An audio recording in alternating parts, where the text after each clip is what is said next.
Hello, good afternoon everybody. Thanks for coming to Café Scientifique once again. Today we are going to have our first guest speaker, Lexi, who a lot of you probably know. Lexi got her master's in archaeological practice from Burbank College and University of London.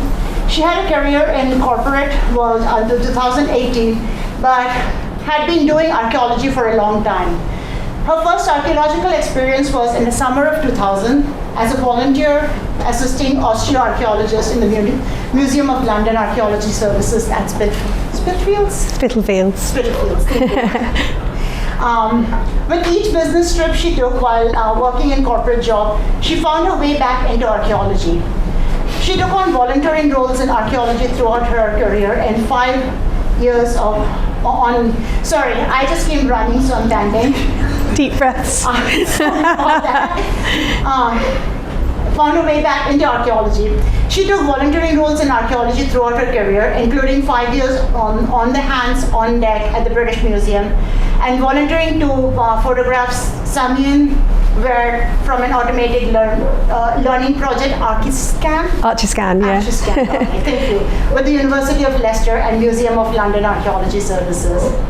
An interesting fact is she even broke a daytime curfew in Bahrain to visit an archaeological site. She completed her master's in, and she has worked as a field archaeologist in post-excavation as a guest curator, and in archaeological services as a guest curator, pardon. The sites and collections she worked with have almost always been late Iron Age Roman. Her big aim is to use archaeology from this period to tell better stories about the movements of people, changing landscapes, trade routes, and in particular the cultural diversity this created over thousands of years. And as a lot of you know, she also runs the Harpenden and St. Albans Archaeological Society, and which organizes walks and talks and post-excavation community projects. So all of us had a little bit of a glitch in the modern day world, so let's get back to archaeology now. Thank you. Thank you. Hi everyone, nice to see you. So you might be wondering why an archaeologist is here under the auspices of Rothamsted Research. The reason I'm here is because I had a really interesting conversation with some of the scientists about the Rothamsted estate. I said to them, you know, it's all very well that you're doing all these really cool experiments that are looking at plants and wheat, and you do go back a long time, you go back over 100 years, but what about what was going on before that? Maybe what was going on 1,000 years ago or 2,000 years ago? Wouldn't that be interesting to find out? And then we thought about it a bit more, and we thought actually it would be quite interesting to find out what was going on during the sort of late Iron Age, early Roman period, because we know that the Rothamsted estate was a Roman rural estate. There are actual ruins there. So on that basis, suddenly I find myself here giving a talk to you about how we might use archaeology and specifically archaeobotany to determine an ancient landscape. So just in case some of you aren't familiar with archaeology, I thought I'd just give you a really quick summary of what archaeology is.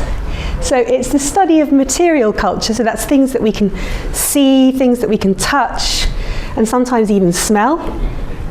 And we do that in order to understand how human beings lived in the past. I think archaeology is quite unique. It blends a ton of different scientific techniques with interpretation and a kind of more humanities approach. Your ideal archaeologist is someone who is sort of partly rational scientific, partly has a bit of vision and imagination. If you can combine those two, archaeology is a great career. In the UK, there are 3 main types of archaeology going on. There's developer-led archaeology, so that's when you have infrastructure projects or, you know, a school is being built. For example, in Harpenden we had some archaeology at Catherine Warrington when that was built. That's an Anglo-Saxon burial ground. Don't know if you knew that, but there you go. It was kept out the press a little bit. So there was there were a number of commercial units, they're called, that worked on that site. So I've worked in commercial archaeology. It's very different from other types of archaeology. Because you're being paid by the developer, it's not in the developer's interest for you to be there too long. Some developers are fantastic and really want you to engage with communities. Some aren't so good. Sometimes it just depends what you find as well. But it's more budget driven, and commercial archaeology units need to make money, so they are commercial operations. The next type is research led, so that's mostly universities or institutes like Historic England that do archaeological digs, and they tend to be much longer. So I worked on one a couple of years ago in Wiltshire. That was a whole month, and they continue over many, many years. It's not that uncommon for like research-led archaeological excavations to go on for like decades. The only problem with that is you don't necessarily get the write-ups for a long while. And then the third type is community-led archaeology. So that's history or archaeology societies applying for grants and doing community archaeology. Sometimes developers will partner with local groups and do some community archaeology. So there is a little bit of overlap with those three areas. So that's just to give you an idea. So sometimes people who aren't that interested in archaeology say things like, well, why do we need to do archaeology? Why does it matter? As a practice, as a physical practice, archaeology brings a lot of benefits, physical and mental benefits. So I've worked on quite a few digs, for example, where we work with veterans or we work with young carers who are in respite and they come and spend a few days with us. The thing about archaeology is you sort of lose yourself when you're doing it because you're really concentrating on what you're doing. You're really focused on that. And then it also gives you a sense of groundedness and a sense of place, especially if you're doing it somewhere where you come from or you have links to.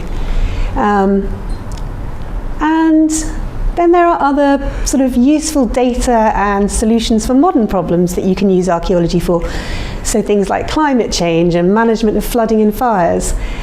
And we can also use archaeology to rediscover ancient skills. I think sometimes when we think about the past, we have this assumption that, oh, you know, it was just really barbaric and lots of terrible things happened, and that's partly true, but the fact is people's levels of intelligence and brains have been developed for a long, long time, and there are feats of engineering and types of crafts, for example, that are really difficult for people to replicate today, but they've been slightly lost to us. And then the last reason that we should care is, I think, around identity and power and diversity. I'm sure I borrowed this quote from someone that whoever writes history holds power, but it's so true. Whoever holds the narrative controls what's going on, controls how people think about themselves, about where they come from. And we know that off and on in the media there's this horrible culture war thing.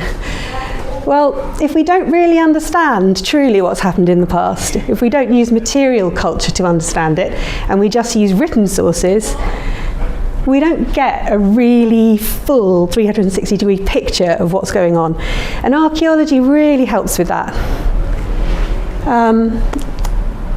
Because I focus on Iron Age and Roman, I love thinking about the Roman Empire, I can't help it. It encompassed Syria, North Africa, much of Eastern Europe, as well as the Mediterranean and Northern European countries. And for about 400 years, or even longer than that, we were part of that Roman Empire. In terms of sort of Romanized living, it carried on longer than that. But a useful thing to think about, if you think back 400 years from now, takes you to 1625. In 1625, in March, James I was king here. In May, Charles I became king. Rothamsted Manor was built during the reign of James I, or the current iteration of it anyway. Just think about that. That's how long Britain was part of the Roman Empire. and how diverse we were at that time and how much movement of people was going on. That's my nephew and my cousin's son doing some archaeology in the garden, and I had to put those stickers on because I knew my brother was here tonight. So how does archaeology cross with science at Rothamsted? Well, archaeobotany is a branch of archaeology, pardon the pun. And what is archaeobotany? It's the study of ancient plant remains. So if we study remains, we can determine how people used plants in the past. So for food or for ritual purposes, medicine, trades, and we can use plant remains to reconstruct past landscapes and the ways that human beings would have moved in those landscapes and used those landscapes. At Rothamsted, scientists research the functional attributes of plants, so what they look like, and also what they do, how they take up nitrogen, how they take up water. And there have been really useful studies on weeds which help archaeobotanists and archaeologists. And I know there's a weed expert here, over there. The reference collection at Rothamsted is really useful for archaeobotanists. For example, if we're taking soil samples and we find preserved weed remains, we can use the reference collection to match to a modern weed, and then we can find out, okay, what did that weed need to survive? What kind of climate? What needed to be near it? What sort of grazing animals? And then we can use that to start to build up an ancient landscape. So it's quite clever. By the way, if anyone catches me using a word that they don't understand, stick up your hand and ask. It's really good when people do that. Because sometimes if you're in a particular sector or discipline, you just assume everyone knows what you're talking about. So just interrupt me, it's fine. So what kinds of plant remains do we look at? So the main types of plant remains that archaeobotanists look at are macrofossils. So these are seeds, grain, fruits, chaff, tubers, so roots, charcoal and wood. Macrofossils we can see with the naked eye, but we can also use sort of lower power microscopes to look at them as well. Microfossils, as the name suggests, are smaller. So they're things like phytoliths, which are minuscule silica deposits. So they're left over when the plant itself kind of rots away. Pollen, starch grains, so things that we'd need a higher powered microscope to look at. And how are these preserved? I mean, especially after 2,000 years, for example. So there's 4 ways that we find them. By charring, so where would we find that? So when there's been agricultural burning in fields in the past, where there's been baking or where corn dryers have been used. The other method is waterlogging, so where things get waterlogged, so it's anaerobic preservation. Springs, ponds, riverbanks, and then mineralization. This is where minerals replace the organic tissue or encase the remains. It's a bit icky, but it's kind of fun. It's mostly in cesspits, sewers, and middens. Yummy! Archaeologists really love middens because they are full of interesting things, and we can find out what people have been eating, especially what their diets were. And desiccation, when things get really dried out. So those are different ways. This image up here is different types of wheat, and we've got I don't know if you see those little black looking things up there. That's spelt. So when you go to Waitrose to buy your really expensive £4 spelt, fixes all evils loaf of bread, that's what it looks like, or did look like. This is a reference collection that's held with Historic England, and these are really important because, especially when you're learning about archaeobotany, which I am, by the way, because you need to see what things actually look like. When you get your remains, you need to match it with something else. Historic England have premises at Fort Cumberland in Portsmouth, and they hold over 4,500 seeds. You can book to go in there. You have to have a good reason. You can't just be like, well, I was a bit bored and it was raining and I thought I'd come and look at your seeds. So you have to have a research reason to go there. But you can go, and they don't just have seeds, they have all sorts of preserved ecofacts. Ecofacts are biological remains, and they have artifacts as well. So that's human-made objects. Right, this is where it gets a bit more exciting, okay? Maybe not, actually. So how do we sample on site? I've been talking to the scientists about possibly, like, imagine we got the money to do some excavation. Oh, there's an exciting bell going off. I think there's some resonance with the washing machine because they're just tinkling on their own. Oh, okay. I thought someone was like, enough, you have to stop. I think it's the ghosts of the past. Something's happening tonight. Something's definitely going on with the technology. I think it's probably one of my, sort of long dead relatives who's like, we're so bored of you. You're always talking about archaeology.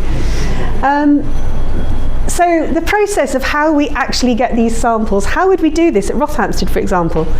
So the general rule in archaeology is that we take 40-litre samples. See that glamorous looking white bucket there? That's a 10-litre bucket.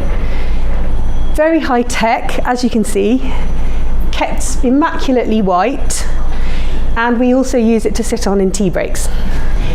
So we use 4 of those, and we take samples from each context or feature.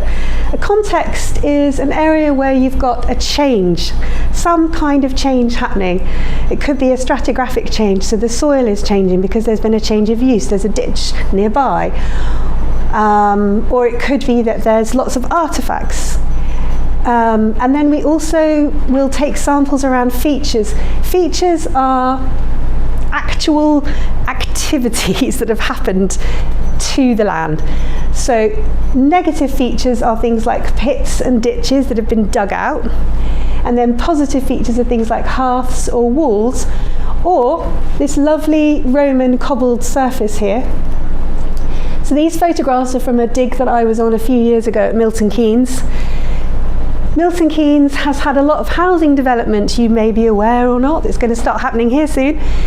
And archaeologists are sad and not sad because we get to do archaeology when there's housing developments going on. This was an Iron Age early Roman site, and on the second to last day, we found this very large patch of Roman cobbled surface, which we think was probably part of a road.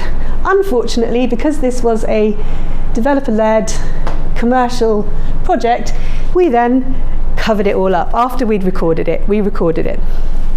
But we took samples, soil samples from that site, and we would even take samples from a small test pit like that one there. And can anyone think why we would be more excited or especially excited about taking samples from a cobbled surface that might have been a road?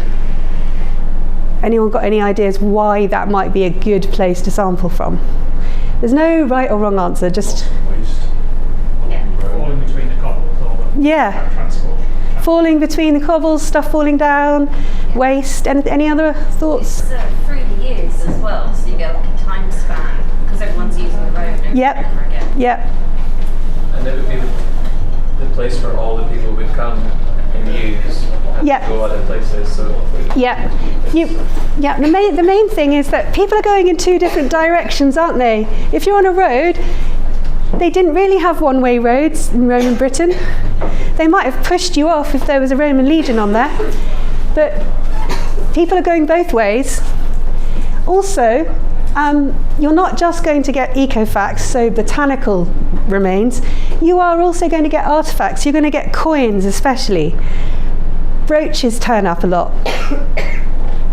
I'm trying to think what else we found. Belt buckles. Yes, belt buckles. You also get quite a lot of animal bone as well. People just tossing stuff down. And sometimes when you get to crossroads, you'll also get, anyone know what we might get on a crossroads just outside of a Roman town? Body, gallows. Bodies, burials, cremation burials often. Okay, so what do we do when we've got our muddy buckets and we've taken them to our I was trying to think of a nice name for it, but basically it's a place where we go to make a cup of tea and store our buckets. On research digs, sometimes landowners are really lovely and they say, we've got a barn for you and you can rig up your own flotation tank. And Historic England, for example, has a mobile flotation tank that they can lend out. If you're working on a commercial dig, your commercial unit will have a flotation tank inside a lab or building with a lab next door. So how it works is, it's quite simple. It's a bit Heath Robinson. I've seen so many different versions of these in different places. When I was talking to the archaeobotanist at Historic England, I said to her, is there like any consistency with these flotation tanks? Did anyone ever roll out like a template? She's like, no, not at all. Sometimes they just have a go at rigging them up on site with what they can find. The key thing is the mesh. So the mesh inside the main tank is 0.5 millimeters, roughly. And you put your sample in there and you gently massage it. Sometimes with clay and things like that, or very compacted soils, you need to kind of give them a bit of a very gentle push. And the residue is held in the mesh, and then the retent is sieved and sorted by eye. And that's the heavier stuff because it sinks down. The lighter things, charred things, for example, float up and they go over the top here, down into this second sieve and mesh. And that mesh is much smaller. It's 0.25 millimeters or 250 micrograms. And that's for the flot. The stuff that floats to the top is called flot. That's what we call it. And that's how we separate things out. And often in the retent, we find things like beads, because although they're small, they're heavy.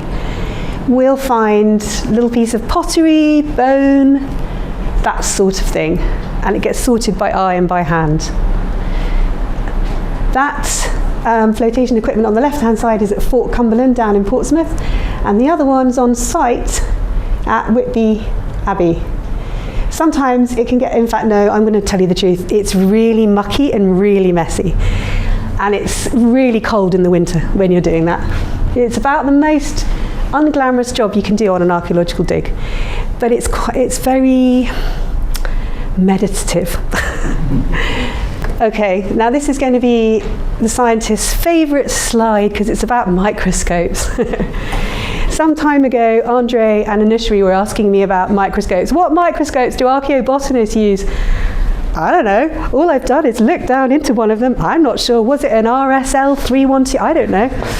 So I then panicked and asked everyone I knew that worked with microscopes in archaeology what they used, and they all went, I don't know. It's just in my... Anyway, it turns out it's roughly like this. So after drying and sorting your samples, the next step is to identify them.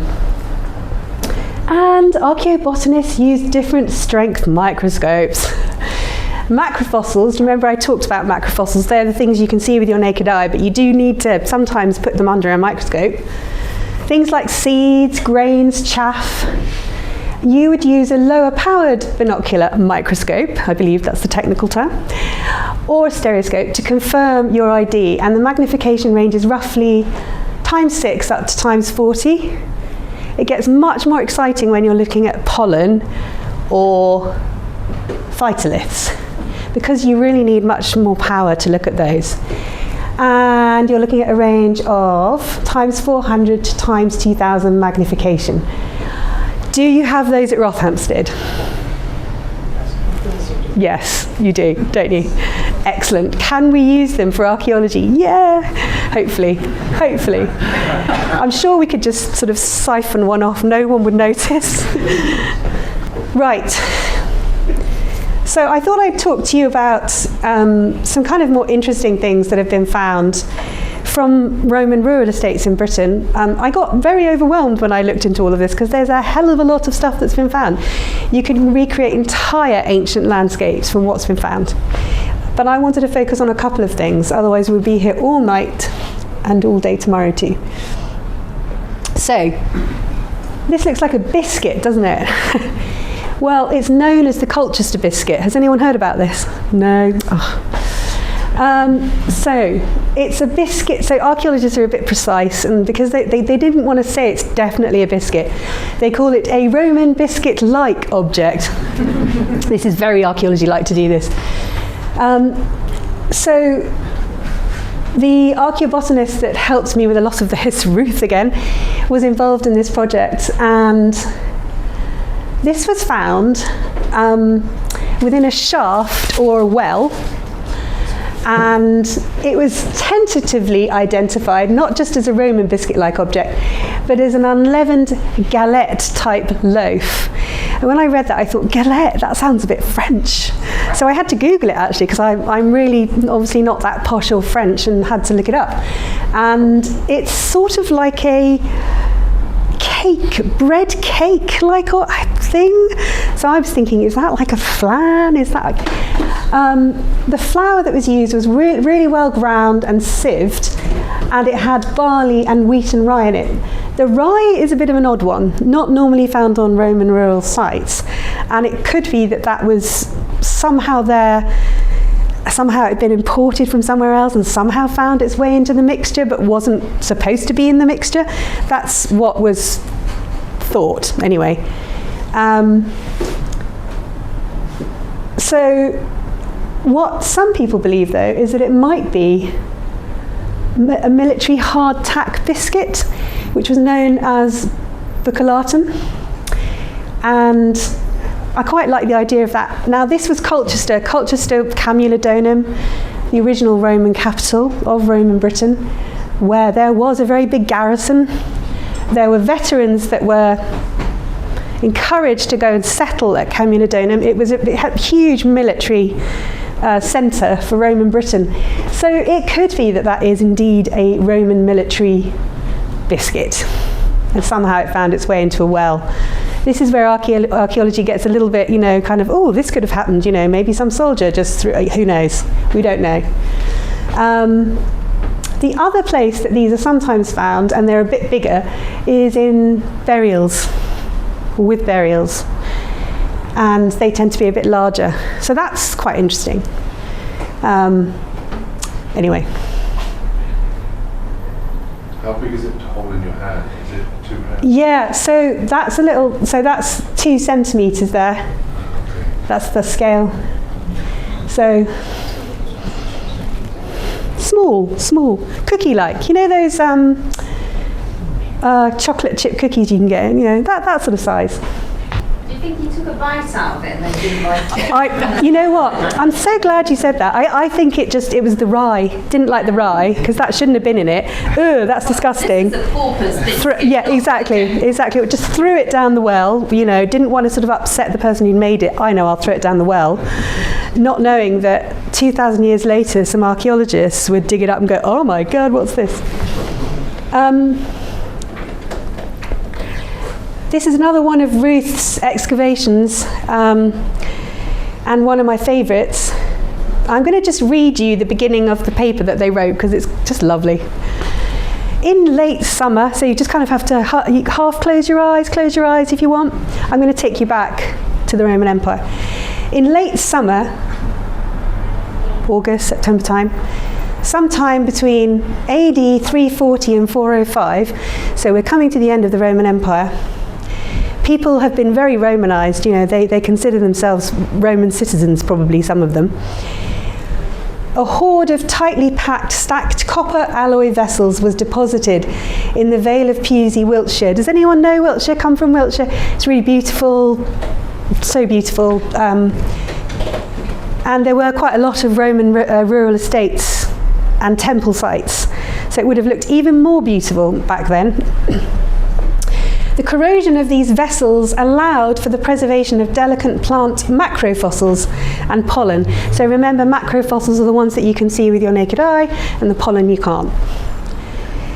Analysis of the material has provided insights into date, season, and context. And then another hoard was found of similar vessels only a few miles away. So these were people who, for whatever reason, thought, these mean something to us, we're going to put them in the ground. They weren't with burials. It's a little bit like the Iron Age depositions of torques, or sometimes you find ritual deposits in Roman Britain of gold and silver tokens. There's a deposit that was found at Ashwell in Hertfordshire, near Cambridge. So, may not sound that exciting, but because these macro and micro fossils were so well preserved, the archaeologists were able to entirely reconstruct the landscape. Not only that, they knew the time of year that these had been deposited from the state that these fossils were in, these plant fossils were in. They also knew that it was likely there might have been sheep grazing. How big are the vessels? I've no idea whether you're talking about barrel or are you talking... Oh, no, sort of... Pots, like saucepans? Yeah, like pots, like things you'd hold things in. Yeah. Possibly decorative, but probably to hold things like maybe oil or precious objects, to hold precious objects probably. I'm going to put a link to the paper, the full paper at the end of my slides. So if anyone wants to read it, if you are interested, it's so interesting, this report, it really is. And so important. I'm going to show you the pictures of... So... Bracken. Yes, who said that? We've got bracken and you've got like knapweed. It is indeed knapweed. And what was so great was that you could tell from the stages of opening of these, right? Time of year. Yes. So Mid to late summer, yeah. there you go. There you go. This is just a tiny sample of what was found. A whole range of, like hundreds of types of plant fossils were found on these sites, which then we were able to build up a picture of what was going on at that time. And why was that important? Well, it was towards the end of, as I said, towards the end of the empire. And there were things happening in Britain. People were feeling unsettled because they were no longer part of the Roman Empire and didn't feel so protected. Around here, for example, the curator at Verulamium, David Thorold, and I, we were debating, why did people move? In the archaeological record, we can see that people were moving from Roman rural estates and abandoning them in the sort of late 3rd century, early 4th century. Why were they doing that? And then we think they were going to town centres, possibly because safety in numbers, not feeling so safe, because they didn't have Roman military presence in the background. And we can understand those fears. People have those fears now, don't they, around the world at the moment. So, and then knowing about the landscape and what's going on in the physical landscape helps as well, builds up a picture. That's how archaeology works. You have inputs from lots of different scientific techniques in archaeology, and we pull them all together to build up a picture of what's going on. Insects. You didn't know you were going to get insects, did you? Trigger warning, if anyone really doesn't like hearing about death or burials and insects, please leave now or cover your ears. I'm just saying it because some people really don't like things like that. So, why is it useful to find insect remains in archaeological deposits? It's useful because some insects are really, really fussy about their environments, their ecologies, and they can only survive in certain temperatures, they can only survive where plants grow on certain soils. And so that means if we find a particular insect, that we also know then, that guy could only be here because you've got clay soil and you've got very well manured, I'm just making this up, but right, very well manured fields, and we build up a picture of the landscape from insect remains as well. By the way, is anyone else really hot? I'm just so boiling.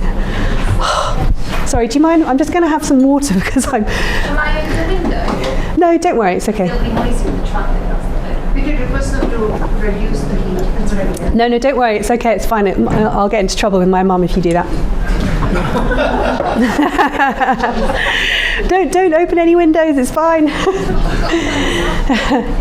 So yeah, you can reconstruct an entire landscape and climate just using insects as well. And of course, naturally, we have experts in archaeology who do that, and they are called archaeoentomologists.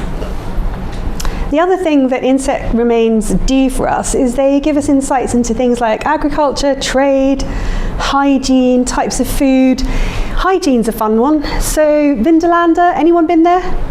Yeah? So if you haven't been there, it's the Roman fort at Hadrian's Wall, and bed bugs have been found there. Isn't that lovely? Why? You know, surely everyone was so clean because they were using the Roman baths there. Yeah, they were using Roman baths, but not everyone was. And also, there was a lot of movement of people at this time. Soldiers, obviously, and then all the retinue of people that went with the soldiers, enslaved people, craftspeople. They carried their bedding, they had the equivalent of rucksacks. You know what happens nowadays if you go on the Camino de Santiago with your rucksack. Unfortunately, bed bugs travel on things like that. So it's not that surprising that we find bed bugs there. The other thing that has been found there, unsurprisingly again, are grain pests, because you have to feed an army and you have to feed everyone else connected to an army. So you need grain storage there. And there were two types of grain pests found, the grain weevil and the sawtooth grain beetle.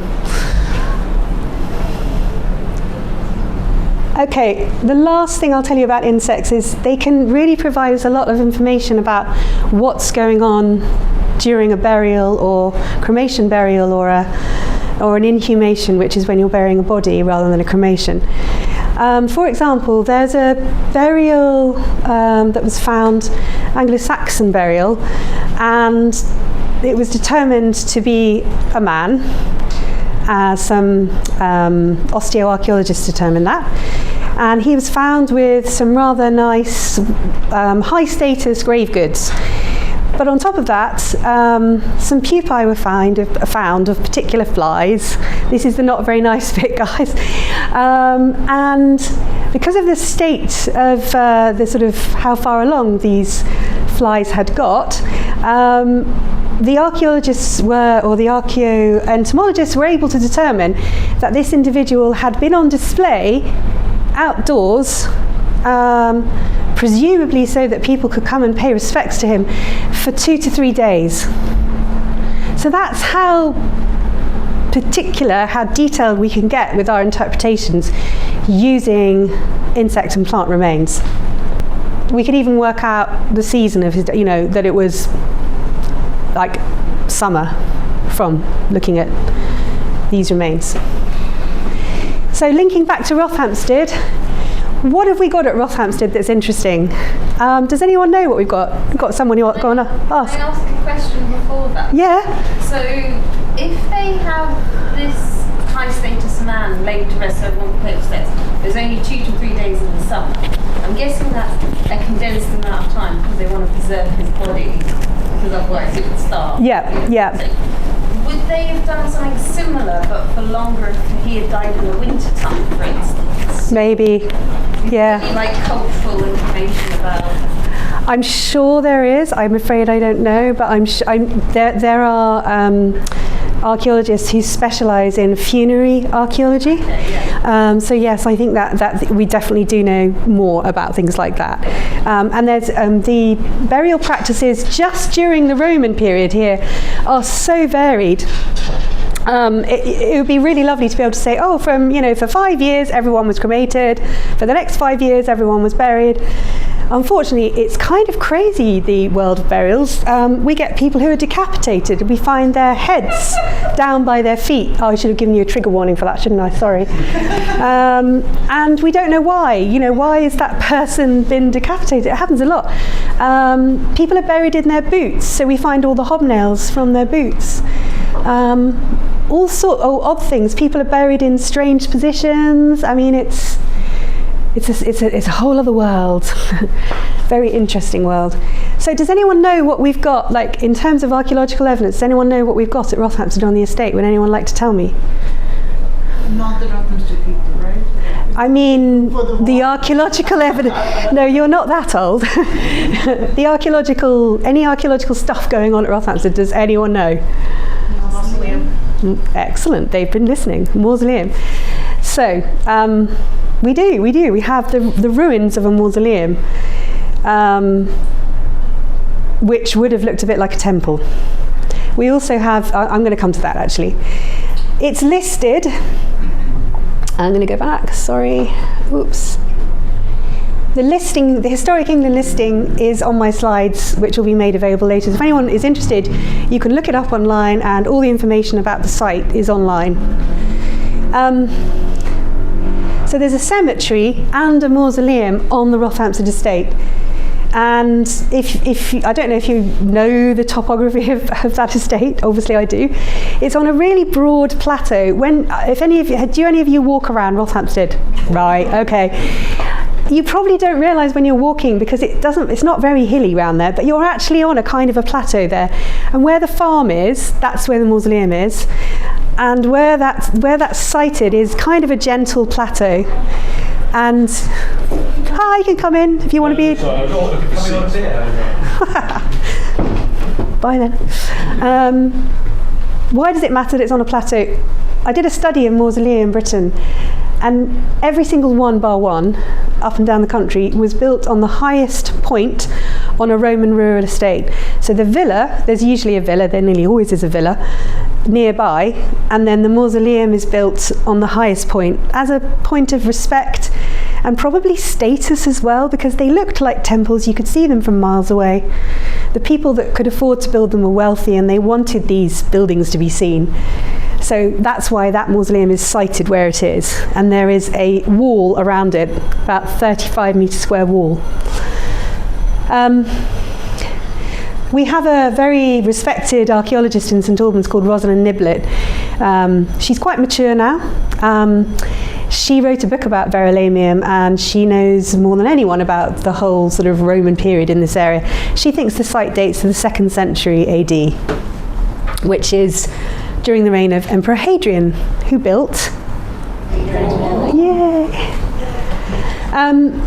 The site was covered by a copse of trees, or a wooded area, probably because it couldn't be ploughed on, because there's physical remains there. And it was known as Collie Grove. And I'm going to show you it, because it's boring just me talking about it. I'll just show you. Oh, that's a map of the geology of Harpenden. I'm going to skip that. I'm going to talk about what was going on in the Roman period that might have changed after the Iron Age at Rothamsted. So people would have been in the Iron Age trading with the Roman Empire. There was lots of contact with the Roman Empire before Britain became part of, I nearly said the European Union then. Lots of trade. We know because there have been finds of amphora that had olive oil and wine in them, just in Welwyn actually. Trade grew, there was more international trade going on. People might have been growing crops just for themselves, just for their family, just to take to the local market. There was an Iron Age settlement where Verulamium was. It was called Verlamio, and it was already a tribal centre. But after we became part of the Roman Empire, what people grew expanded.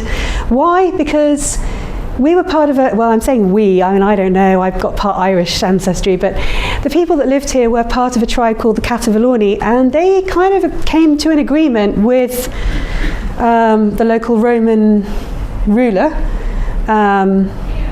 and they had to pay a tribute, a kind of a tax in the form of crops, essentially. And so people started to grow on a bigger scale to do that, to pay the tax, but also to trade as well. So we have evidence from Roman writers who are saying at the time that the Britons are trading slaves, unfortunately, enslaved individuals. They're trading different types of wheat.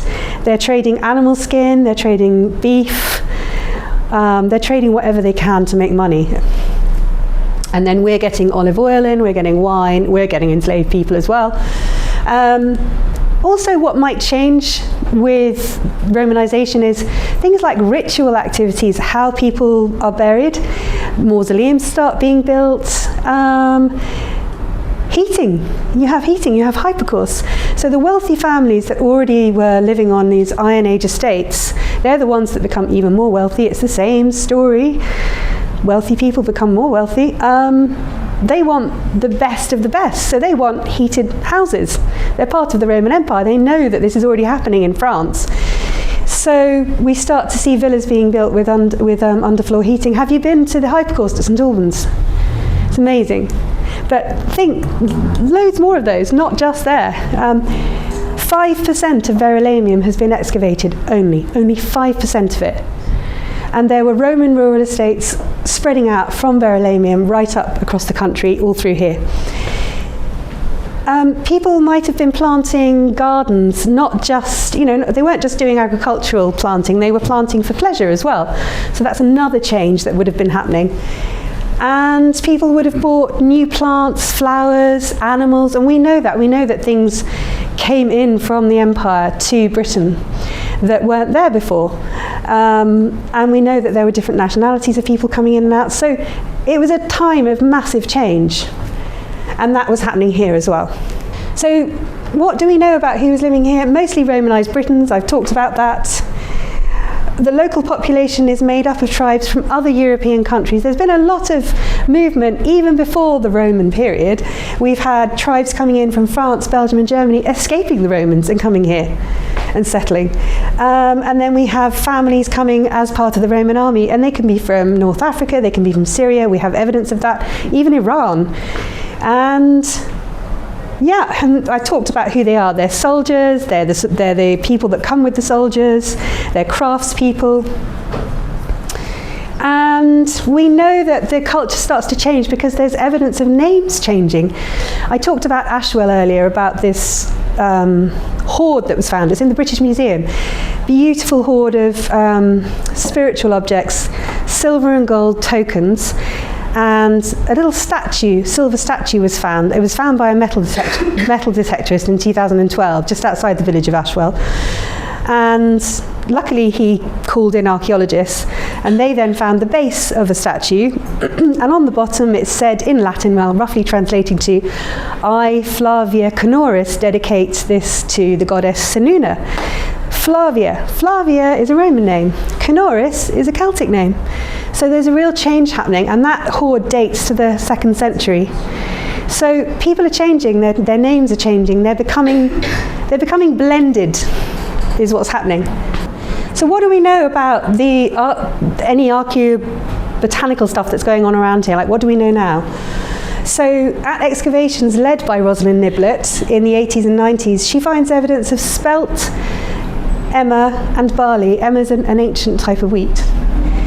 Spelt we still see, people still use spelt. I feel very, very nervous talking about wheat in front of all the scientists, so I keep that really short. At Gorhambury, does everyone know where Gorhambury is? Yeah. There were some excavations there, and they found evidence of a really large grain store, a granary tower. And the archaeologists really think that was built to store grain that would have been exported. So it wasn't just for the estate, it was to be exported. And that won't be the only grain store like that, there'd have been lots. So it's not inconceivable to consider that a lot of the land around here was taken over with the growing of spelt and different types of wheat and emmer. And then there was also evidence for livestock, for cattle, for pigs. It's not that surprising, really. It's kind of what you'd expect. And I have been told that in the museum archives at Verulamium there are drawers and drawers of plant remains that still haven't been analysed from the 1980s and 90s. So that is something I'm thinking, potential job, maybe PhD, I don't know. What could we find? Well, if we were to do some digging and take some soil samples, we probably would find some emmer or spelt. We might find some barley. But we probably would only find it where there's been hearths and corn dryers, or anywhere where there's burning. At that mausoleum site, there would have been an altar. And when the dig was done in the 1930s there, they did find evidence of burnt organic material, but they couldn't quite determine what it was. They didn't have the techniques then to work out what it was. What are often found on Roman rural estates are burnt pine cones, because it smells nice. Just smells nice. Simple as that. And has some spiritual attachment to it too. We might find burnt seeds of weed species. We know that would be helpful to know about, because we could use it to reconstruct the landscape. And the area where the mausoleum is called Colley's Grove. Now that might be because it was somewhere that had been planted up as a grove. And sometimes when you have temple sites and mausoleum sites and you have a big area outside with a wall, sometimes inside they are planted up with trees to be like a grove, the sacred grove basically. And there may have been garden planting, because I suspect that is a Roman rural estate at Rothamsted. There is a villa, probably a bathhouse as well somewhere. We probably won't find waterlogged remains because it's quite dry, unless of course there are some springs we don't know about. Across the road at Cross Farm there's lots of springs and strange ponds, so there might be some ponds. This is a map that was drawn up by a surveyor in 1623, and that area with the circle is a little grove, and that's where the mausoleum is. So even in 1623 that wasn't being farmed, it wasn't being ploughed over, probably because the ruins were more extent, you could see more of the ruins. This guy is E.J. Russell. He was a director at Rothamsted in the 30s, and he was an amazing man. He was really interested in the history of agriculture. He wrote a book, in fact he wrote 2 books about it, The Land Called Me and History of Agriculture, and he was the one that realised it might be interesting to find out, oh my god, what's that? Oh my god, I've got to compete with the pub quiz now. Oh my god. Question on history, they might be able to answer. Yeah. So he actually was part archaeologist, part scientist, and he's the one that gave permission for a dig. I was going to say, as a Rothamsted fact, the main building that you can see from West Common to the road is called the Russell Building. It's called the Russell Building. It is indeed. Yeah. God, it's archaeology competing with a pub quiz. I'm doing my best. So who's this really handsome looking, no, not really, man with the moustache up here? That's Anthony Lowther. He was an archaeologist in the 1930s with the Wheelers. Anybody heard of Mortimer Wheeler? Tessa Wheeler? They excavated Verulamium along with a lot of female archaeologists. And he was sent to come and have a look at the mausoleum. Because he'd been excavating a temple site at Verulamium, he thought when he first saw the mausoleum ruins that it was a temple, and he actually wrote it up as a temple, but I found something in the archives that made me think that he changed his mind and thought it might be a shrine. He didn't go as far as thinking it was a mausoleum. So that's him. We'll move on. Lexi, what's the actual definition of a mausoleum as opposed to a shrine? So it's Greek. Where the bodies are. Yeah, it is. It's got Greek origins, and you can have mausoleums where you don't have an actual body, but we think this one did. We think this one probably had a stone sarcophagus, and I'm going to show you some of the finds in a second. When you go, I hope at some point I can take people again to see it. There's kind of a space at the back. It's shaped at the back in a sort of a round shape, half arch. And at the back is a place where you could easily have put a sarcophagus. There was a life-size limestone statue in this in this mausoleum. Some parts of it were found. Unfortunately, I think before people were there digging in the 30s, a lot of stuff was robbed out. That's what happens a lot at these sites. I wanted to show you this. This is the Ver Valley. That's Watling Street up there. This is an old OS map. And then you've got the River Ver down the middle. And then, can you see where it says Roman temple? It's not a Roman temple, it's the mausoleum. Does anyone know what's that? Does anyone know what that is? That sort of line coming down like that? Nicky line, yes. I was staring at it for a while and I thought, MR, what's MR? Oh, Midland Railway. I think. So the other thing to note about this site is mausoleum sites and Roman villa estates are never far from a river and they're never far from a Roman road.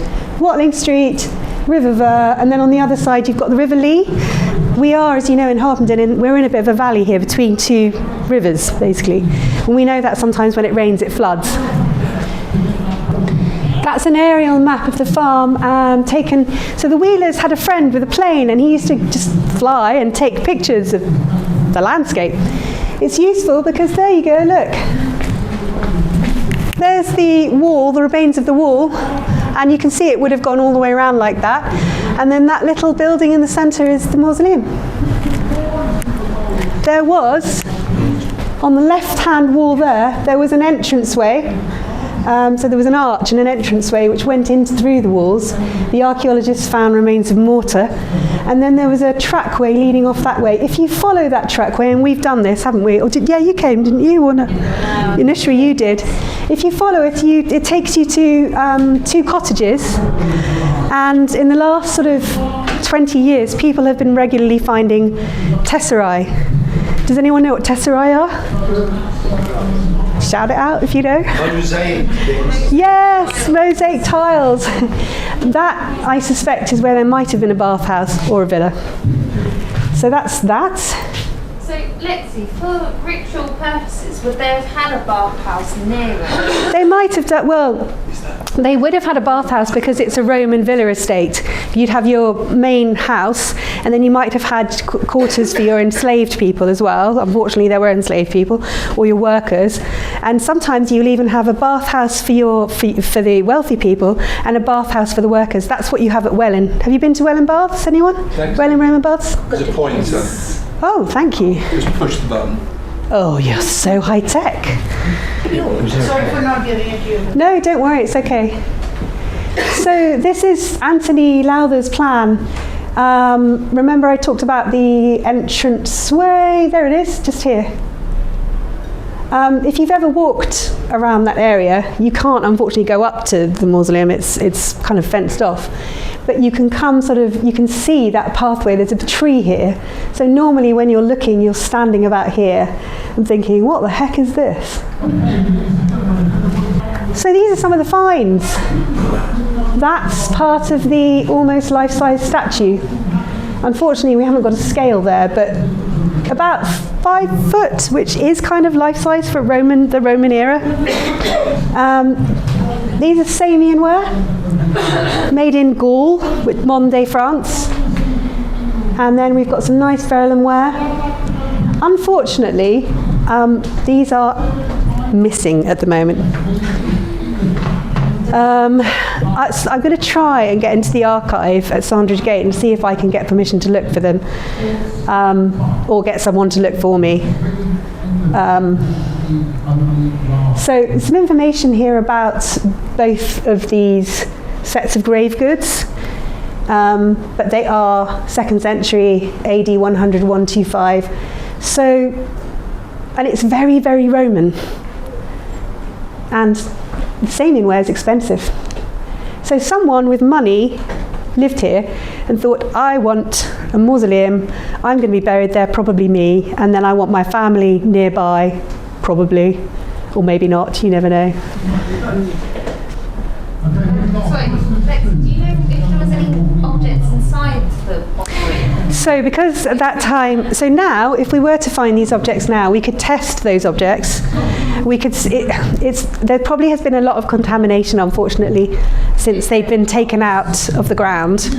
But let's say we'd found them now, we'd be able to test for things like food, oil, wine, because sometimes, there'll be a libation. People will, make offerings. We did it. I took some people to the mausoleum and we reenacted a Roman funeral. Actually, it was good fun, I think. Right. Sorry, I'm skipping past all of this because it's a lot of detail, and I think I think if you want to read it, you can read it yourselves when it's available online. But it's just giving you some idea about the dating of these two collections. That's an artist's impression of what the mausoleum might have looked like, based on the ruins that are there. So the front has these lovely columns, and you can see the bases of the columns actually when you're at the site. The back would have been rounded, and that's where I think the sarcophagus was, if there was one. And then you've got the statue on the inside here.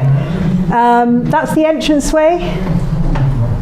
And then there was also archaeological evidence for a track inside. Lexi, would it have to face a particular orientation? So, yeah, I mean, what I found when I looked into the evidence was that I can't remember which way they're supposed to face now. I think is it east, southeast? A lot of them don't. A lot of them just don't do that. And that's archaeology. You know, you have this hypothesis and you look into it and you think, oh, they're all done this way, and then you find 3 that aren't. And you're like, oh, what's going on? It's probably the people like, oh, I want to see the sunset. No, Probably, yeah, exactly. Mausoleum are mostly kind of copied from styles in Gaul. Trends, because we're near to France, people copy trends coming from France, and so a lot of these mausoleum, you'll see similar versions of them in France. So what would we need to think about before if we did have an excavation at Rothamsted? Well, we'd need to submit a project design to Historic England because the monument's scheduled. So we need to set out, why are we doing this? What are our scientific objectives? Do we have any other objectives like community objectives? Of course we do. We want to involve people in the community in this. You know, we hardly ever get to dig anymore.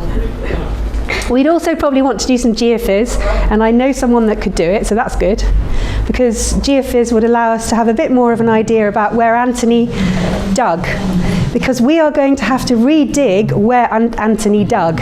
So where he dug up the cremation burials, we'd have to go back in there again. And we'd resample the soil again because he did not have access to the techniques we have now. So we would hope to find macrofossils, microfossils, artifacts. We'd probably use a metal detectorist as well, and it'd sweep the area. So we'd do a lot more now. We'd also maybe create a section, which means we'd create a test pit or a couple of test pits in the cottage gardens to see if we could find some more mosaic tesserae or anything else that might be there. And we might be able to locate some water, and we might be able to take some samples, because if you've got a bathhouse, which I think we probably have, there has to be some way for the water to be brought from the Ver. The Ver is the nearest river. So what do you mean by we might be able to locate water? So if you've got bathhouses, you need water. If you've got agriculture where you're producing quite a lot of crops, you need access to water. Do you have like irrigation lines or something like that? No, spring. No. You might have a natural spring. You might have a natural spring, but you're not wrong actually. Sometimes they were building sort of agricultural aqueducts.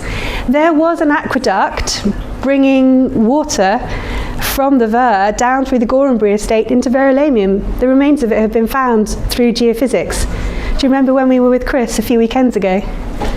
So there was, but I said to Chris, was it an aqueduct like you see, you know, when you see pictures of aqueducts in Spain? He's like, no, sorry. Not like the one at Digswell though? The Digswell aqueduct learning? Don't think so. No. Don't think so. No. Because those, yeah, it depends. I mean, if we'd had Roman baths like the ones, yeah. That's like what I think of. Yeah, I think somewhere between. Smaller scale. It's smaller scale, yeah. So that's what we would do. How do we date samples? I didn't mention this earlier on. There's 3 ways. Relative dating, so that's when you're looking at layers of soil and sediment and you're looking at artifacts that can help you date things like coins, pottery, The problem with things like that is that people hang on to coins, they hang on to pottery generation after generation. So it can only date from, you're dating from an earlier period, but actually that person may have dropped it 200 years later. So it's not the most reliable of dating methods. We can use radiocarbon dating to date organic materials. We can look at the amount of carbon-14 that's left in those. Or we can use absolute dating methods, precise dating methods, like thermoluminescence, which we use to date pottery, or things like stimulated luminescence to date sediments, or dendrochronology for dating tree rings, which I'm sure most of you have heard of. So there's multiple ways of dating things. Some ways are more expensive than others. One of the best ways, though, is to use references. So we know something very similar has been dated to this period. That's a really good way of dating. It still works. So what could we learn from the Iron Age and Roman era farm at Rothamsted? So there's possible evidence for pre-Roman farming and land use. There's an Iron Age ditch below the mausoleum, so we know that people were doing things there. We could look at what the climate was back then and what was being grown then. We know that that period during the occupation was a warmer period. That could be helpful for us to know now. We could find evidence for people growing things for pleasure rather than just agriculture, so nice gardens. And we could find evidence of regional and international trade, possible ritual activities, planting with links to Roman rituals as well, like the grove that I talked about. And we could look at things like, have there been any changes or improvements to the quality of life of the people because they've been Romanized, or have some things gone backwards? That sometimes happens. In reality, what's the best result? Any of that. To be perfectly honest, I always think the best result is a total surprise. Something that you just weren't expecting is good. I mean, it drives archaeologists nuts, but it's kind of the point, really, because in life, all of us tend to go around kind of thinking, oh yeah, I know what that's about. Yeah, that happened, and we know what's going on. And that's just not true, is it? It's just not true. And actually, that's what archaeology is about. It's about remaining open to new possibilities from the past. I think I'm nearly done. You'll be relieved to hear. Yes, I'm done. Look, some links.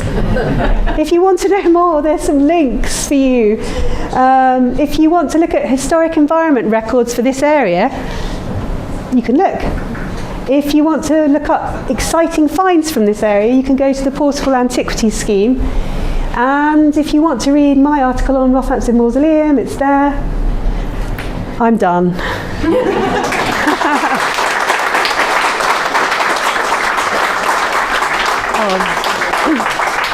Got some archaeology, I forgot. I've got some archaeology with me. Exciting. Cobble, Roman cobble. Hey, do you remember that surface that I showed you, that cobbled surface? From the cobbled surface. No one will miss it. No, it's perfectly legit, I promise you. If anyone wants to come... How can we tell that was a Roman Well, cobble? you just have to rely on the fact that I'm telling the truth. Paperweight. So it genuinely is from that Roman cobble. So 2,000 years ago, was popped down on the floor. I mean, if anyone wants to come look. it's sort of a bit pointed at one end, so it might Flat. They were all flattened down. They're natural, but they've been selected because they're flat. Are they from the Bur? No. These are from a dig in Milton Keynes called, can't remember what it's called now. Help! Glebe Meadows. Sadly now 2 schools, well no, not sadly, there are 2 schools there now, built on top of it. Why they couldn't have just put toughened glass down over it? And can you imagine, it would have been great if you were at school there. Look, there's your Roman. It does happen. It happens in other countries, not in the UK. So there's that, if anyone wants to come and have a look, or it's there. And also, here's part of a Roman tile. It's made of something called red hamstone. It comes from a dig, a Roman ritual site at Teffont in Wiltshire, where I worked, and I was in charge of processing 2 tons of stone in a month. So this is one of the tiles, and it would have been bigger like that. You can just see where there would have been a nail here, but it would have been bigger. Nice shape, lots of them, very pretty. It's a decorative tile. You're welcome to come and, it's a bit dusty, but you're welcome to come and have a look, whatever. And I don't know why I brought this, but I brought my trowel as well. I just bought it, I don't know. Yeah, any questions, anyone? So how common is it for like members of the general public with no training or experience in doing digs to be able to volunteer to You can totally volunteer, yeah. And how would you find the opportunity? So you can go onto the Council of British Archaeology website, and they have a whole page for volunteers. There are digs every year that volunteers can volunteer on. Sometimes you volunteer and you don't get paid.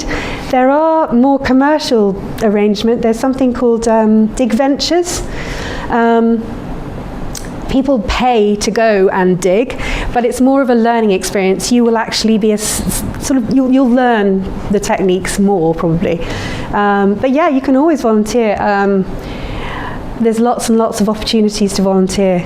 My little group that I run locally, we can't dig at the moment, but I can probably get people involved in doing a bit of post-ex.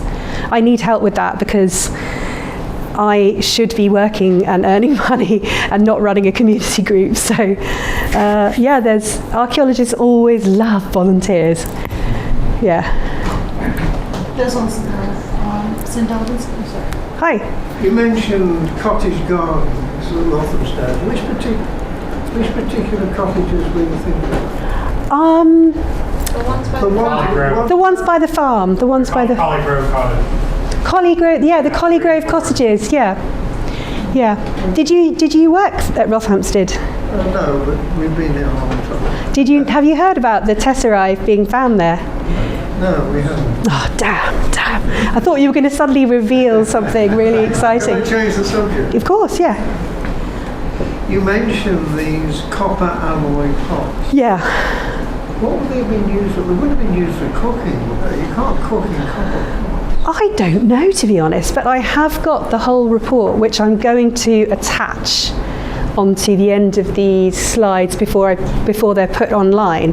So if you'd like to know, we can make sure that you have the whole paper and you can read it. So we'll be able to access it? Yeah. It's an open access document. Well, I've got your attention. Can I mention something else? Yes. You mentioned that the burials or mausoleum were close to a Roman road. Yes. Different distances, but yes. When the Romans actually built their highways, they seem to always respect the burial mounds that were there before they came. Exactly. Very good point. Exactly. Yes. Yes.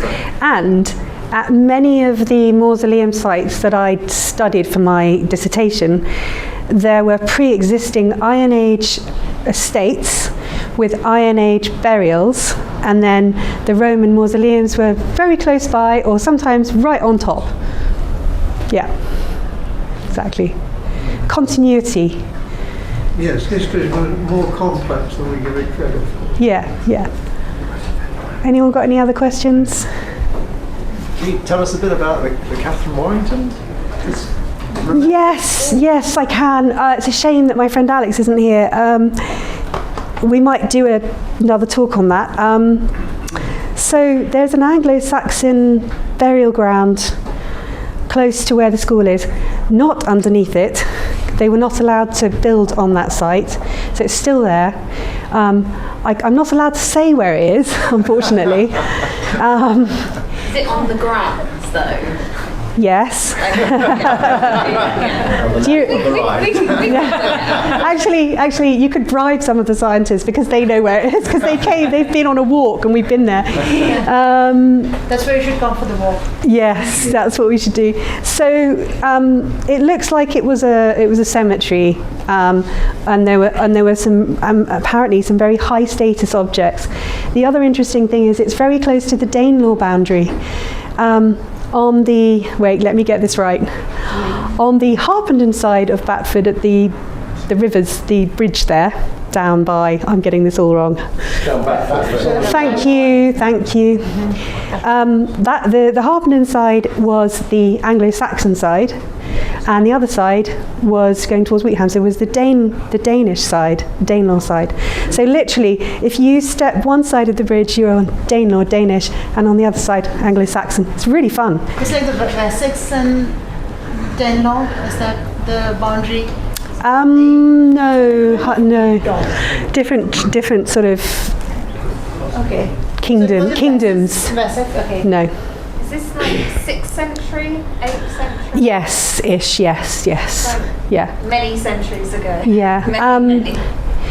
Yes. Okay.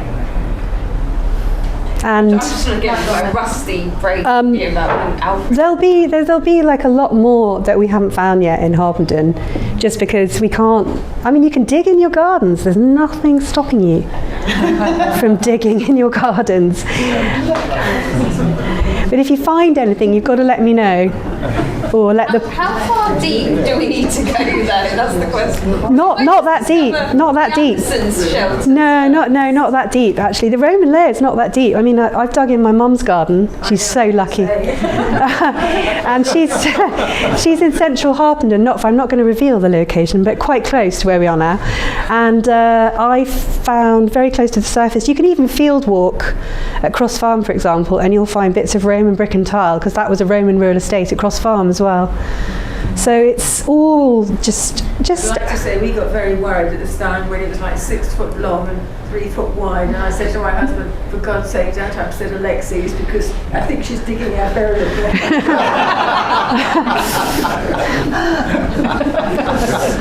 No comment. Okay, you have a I'm question? assuming, are there laws that require developers to, once they come? Yes, it's part of planning law that you have to consult and have a desk research done, and then. I'm sure there's a lot of vagueness in terms of how far they have to go and Unfortunately, I think. minimum amount they have to do.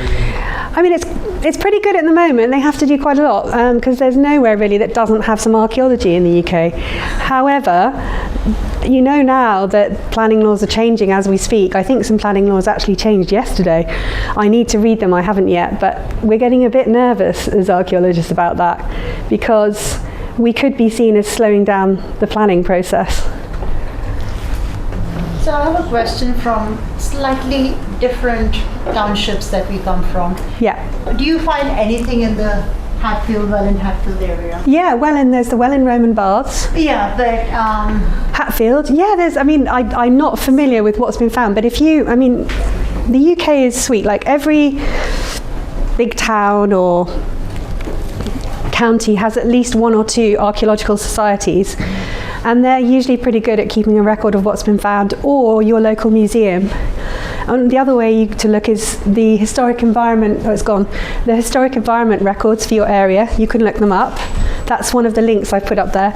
Or you can look on the Portable Antiquity Scheme if you want to look at artefacts. You can search by region. It won't tell you the find spots because they don't want basically metal detectorists going out and digging up stuff.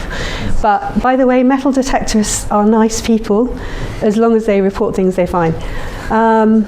Most of them do actually. So yeah, that's how you can find out about what's in your area. Any other questions? No? Everyone's like stunned into like, we've had enough. Oh, hi. You mentioned you were in a community group. Yeah. What does that involve? So I set it up when I finished my last contract at Verulamium, just because I realised that the archaeologists in the area weren't necessarily talking to each other that much, and I also thought that the heritage community needed to be like joined up a bit more, and also I'm nosy and I wanted to know what they were all doing. And I also realised that younger people who were studying heritage subjects maybe needed mentoring as well. So we're kind of like an informal group. We exist in WhatsApp at the moment. There's about 40 people. 40 people. Yeah. There's no like real criteria for joining. You either have to just be really into archaeology or heritage, or maybe you're working in heritage. And we meet up once a month. We go on a walk and talk somewhere roughly locally. And we don't pay because usually the person giving the talk is from the group. And then we go to the pub for coffee, beer, or whatever, don't know, wine. No, I don't know why I said that. Any other questions? Oh, and you're welcome to join, by the way, because we always want new people to join.